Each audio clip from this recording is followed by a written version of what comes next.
In April this year, a massive earthquake measuring 7.4 on the Richter scale devastated the Caribbean coast of Costa Rica.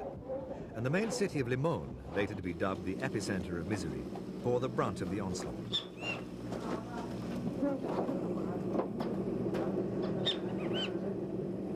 "62 people in tiny Limón province died. The area's infrastructure was demolished. Thousands were made homeless in Costa Rica's poorest region. Transportation on the key highway to the capital, San Jose, came to a halt. Nearly 500,000 hectares of banana plantations were destroyed. Whatever survived couldn't be moved. The industry was temporarily paralyzed. Traumatic for the country's export earnings. All running water stopped running, and the people had to stand and wait. Diarrheic diseases were inevitable, and with the city's hospital seriously damaged, treatment for all ills had to be given outdoors.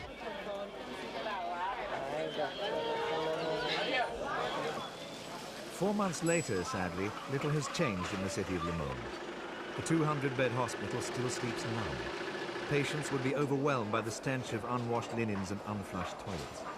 There's no water, so it can only operate as an outpatient's unit. And doctors treating diarrhea, measles and malaria warn that cholera can't be far behind.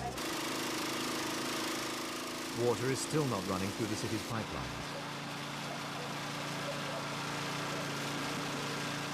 Now the residents' only source of water comes from deliveries to giant water bladders. With no sign of assistance from the local council, residents have to hire private workers to clean out storm sewers. And because the government is making no effort, this old man has been hired by local house owners to dig up this road to search for broken water pipes, preparing for the day when clean water will flow again.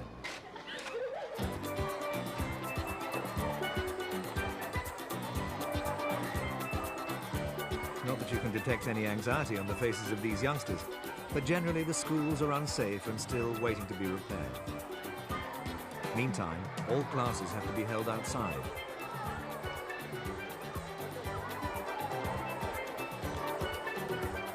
But when the dancing stops, for many children there's little to go home to. Locals complain of official neglect in clearing rubble and say that so far no aid has been given for repairing damaged houses. This man can't understand the government's apparent indifference to his plight. But do you think the government should help you? The government should help me, that's right. And why isn't the government helping? I don't know why. I make all kind of papers and I don't get the money yet.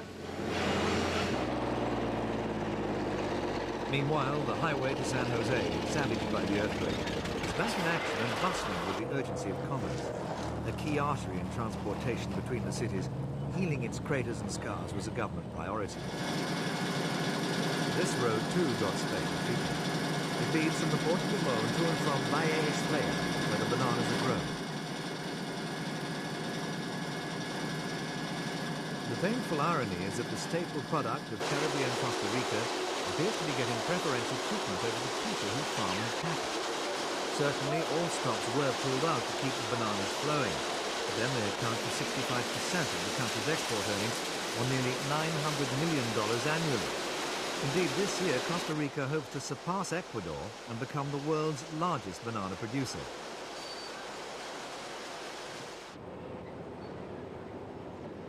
But while exporters and ship owners might marvel at the speed with which the port was cleared of debris and restored to full working order, local residents feel discriminated against.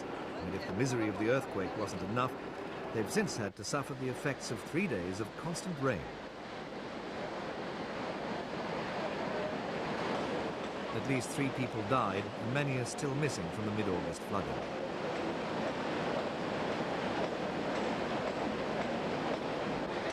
Again, the Caribbean coast suffered from the relentless downpour, with thousands left homeless and many people stranded by the surging rivers.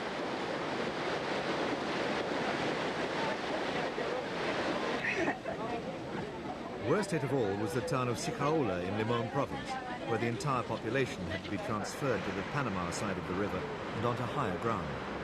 Again, many plantations were ruined by the deluge, and the damage bill is expected to run into tens of millions of dollars. And although the people too are counting their costs, they're expecting little.